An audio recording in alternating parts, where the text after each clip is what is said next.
1000e vol d'essai pour l'A400M. Les dernières conclusions de l'association UFC Que Choisir sur la qualité de l'eau en Midi-Pyrénées. Après 6 matchs sans défaite, le TFC, qui affrontera Lille dimanche, vise plus que jamais une qualification européenne. Présentation de l'A400M à la presse ce matin à l'occasion du 1000e vol d'essai de cet avion militaire créé par Airbus. L'A400M assemblée en Espagne devrait être livrée à la France en 2013. L'aéronautique est un secteur toujours porteur en Midi-Pyrénées. Jean-Louis Chauzy, le président du Conseil économique, social et environnemental, a tout de même tenu ce matin à alerter sur une dérive possible, la tentation de reproduire le schéma de l'industrie automobile pour l'organisation de la sous-traitance. Quand il y a eu la dernière crise de croissance de gouvernance d'Airbus, que Louis Gallois est arrivé aux affaires, il avait expliqué que dans les 10 ans qui viennent, il faudrait, comme l'automobile, avoir 80% des fabrications hors zone euro. Pour l'aéronautique, ça veut dire qu'on perdrait 80% des fabrications en Midi-Pyrénées, ce qui est hors de question. Donc on n'en est pas là.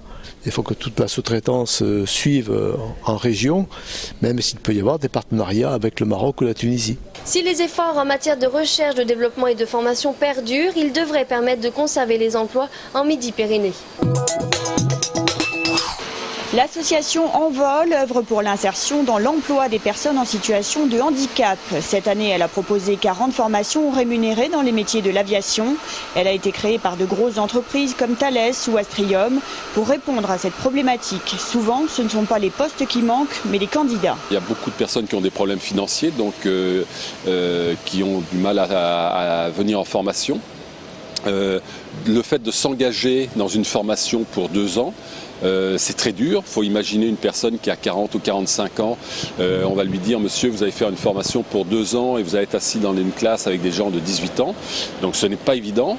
Il faut une grande force morale et puis une volonté pour pouvoir réussir le challenge. C'est un véritable challenge, c'est pas facile. Monteurs, ajusteurs, chaudronniers ou électroniciens, beaucoup des métiers de l'aéronautique sont concernés.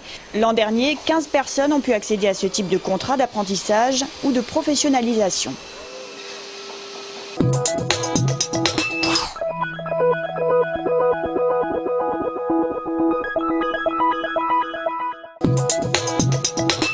En Midi-Pyrénées, 69 communes sont contaminées en aluminium, 2 par des nitrates et 126 par des coliformes, des bactéries que l'on retrouve dans les matières fécales. Malgré un bon niveau de la qualité de l'eau dans l'ensemble, l'étude de l'association UFC Que Choisir révèle des pollutions présentes principalement dans les zones rurales. Pour la région Midi-Pyrénées, il ne faut pas s'inquiéter outre mesure, puisque en gros 98% des consommateurs ont une eau conforme. Seulement sur les petites communes, effectivement, il faut s'inquiéter. Il faut s'inquiéter parce qu'il faut prévenir la population, il faut accentuer les contrôles et il faut faire des traitements appropriés, réguliers. Manque de surveillance, agriculture intensive, vétusté des réseaux, ce sont les principales raisons de ces contaminations. Les contrôles sont définis par un arrêté, c'est fonction du nombre d'habitants et fonction du débit d'eau qui coule par jour. Donc effectivement, sur les petits captages où il n'y a pas un fort débit, où il n'y a pas beaucoup de population desservie, en moyenne c'est un contrôle par trimestre. Concernant les pesticides, 37 communes ont l'eau polluée, un chiffre à étudier de près puisqu'en février dernier, la grille d'évaluation a été modifiée. Le ministère de la Santé tolère un taux 5 fois plus élevé dans l'eau. Les résultats de ces analyses sont disponibles sur le site du gouvernement et de l'Agence régionale de santé. 80% du personnel du collège de la Reinerie est mobilisé depuis 3 semaines. Ils étaient en grève hier. Ils dénoncent la perte de 8 postes d'enseignants en 2 ans. Cette année, un poste de CPE et un de documentaliste devraient être supprimés. Une réunion s'est déroulée hier au rectorat, réunion qui n'a pas apporté de solution. Hier également, une trentaine de professeurs du lycée Bellevue étaient en grève. Ils réclament des postes et craignent des effectifs de classe très élevés à la rentrée prochaine. Hier se tenait le forum Terre d'emploi à Colomiers. Initialement créé pour les jobs saisonniers, le salon a été obligé de s'adapter au marché de l'emploi et propose désormais tout type d'offres. En tout, plus de 3000 postes étaient à pourvoir, une aubaine pour les demandeurs d'emploi et une solution alternative pour les entrepreneurs. L'objectif initial, c'est de recruter une population de demandeurs d'emploi avec nos caractéristiques spécifiques à ce secteur d'activité de l'aide à domicile, c'est-à-dire des auxiliaires de vie.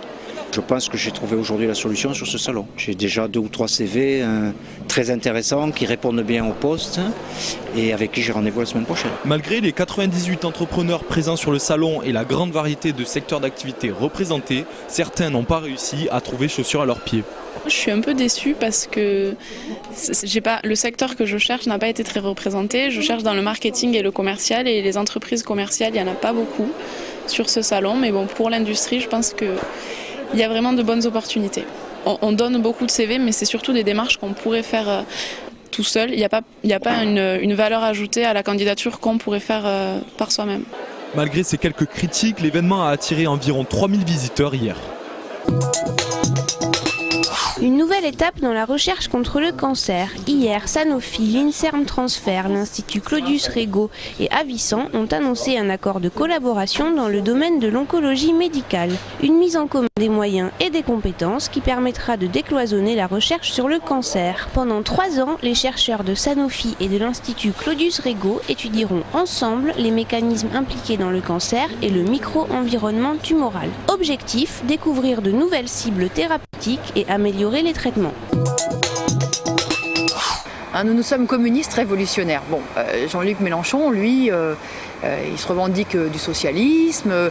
Lui, il veut gérer dans le cadre du système capitaliste. Alors bien sûr, il parle de redistribuer des richesses, il parle y compris du SMIC à 1 700 €. Mais sa révolution citoyenne, c'est quoi ? C'est d'aller voter. Ce que je dis aux travailleurs, voilà, ce qu'il faut, c'est un programme de lutte, se préparer à des luttes et il faut se battre pour un certain nombre d'objectifs. L'interdiction des licenciements, commencer par celui-ci. Rugby, le choc des stades à l'occasion de la 22e journée de Top 14. Le leader toulousain affronte ce week-end le Stade français dans l'antre du Stade de France. Un match toujours délicat face au 6e du championnat, de plus en plus performant. Les hommes de Guinoves sortent eux d'une déconvenue face à Bordeaux-Bègles. Une grande équipe ne perd jamais 2 fois d'affilée. Au rouge et noir de le prouver afin de rester devant Clermont au classement. Stade français, Stade toulousain, coup d'envoi samedi à 16h15. Football, la 30e journée de Ligue 1 qui s'annonce décisive dans la course à l'Europe. Les hommes d'Alain Casanova, auteur d'une excellente série de 6 matchs sans défaite, se déplacent chez le champion de France en titre, Lille. Lille TFC, c'est la meilleure attaque face à la meilleure défense du championnat. Une confrontation de haut de tableau entre le 3e et le 4e. Un match à fort enjeu pour les Violets, privés d'Étienne Capou. S'il venait à s'imposer, le TFC se rapprocherait du podium de la Ligue 1. Lille TFC, c'est dimanche à 17h. C'est la fin de la journée pour les skieurs, pour les dameurs. Elle ne fait que commencer lors de cette réunion avec les responsables des pistes, des remontées mécaniques et la direction de la station autour du dernier bulletin météo. On va programmer le travail de damage, les éventuels déclenchements d'avalanche s'il y en a, et quand on est en période de production de neige, on va définir aussi la production de neige de la nuit. Le travail des dameurs commence vers 18h et dure toute ou partie de la nuit en fonction des conditions météo et de l'état de la neige. Ah, ça c'est des très très bonnes conditions. Il fait jour et il fait soleil. Dans le brouillard, quand il neige, les pistes il faut les connaître par cœur, autrement on ne sait plus où on est, on se repère qu'au jalon et à l'instinct. Dévier de la passe, c'est vite fait, mais quand on a le câble, c'est interdit. À Guzet, où de nombreuses pistes présentent une pente importante, les dameurs pratiquent en effet une technique particulière, le damage par treuil. Un câble retient les 11 tonnes de la machine pendant son travail. Et le problème, c'est les risques d'accrocher le canon à neige ou d'aller faire le tour de la cabane, d'aller s'accrocher. Je pense qu'un bon dameur, quand il a fait 4-5 saisons, il commence à savoir damer. À la fin de la nuit, lorsque le balai des dameuses s'éteint, plus de traces, plus de cassures, plus de trous. Les pistes sont à nouveau lissées comme neuves, prêtes pour une nouvelle journée de descente. Un vrai travail d'artiste.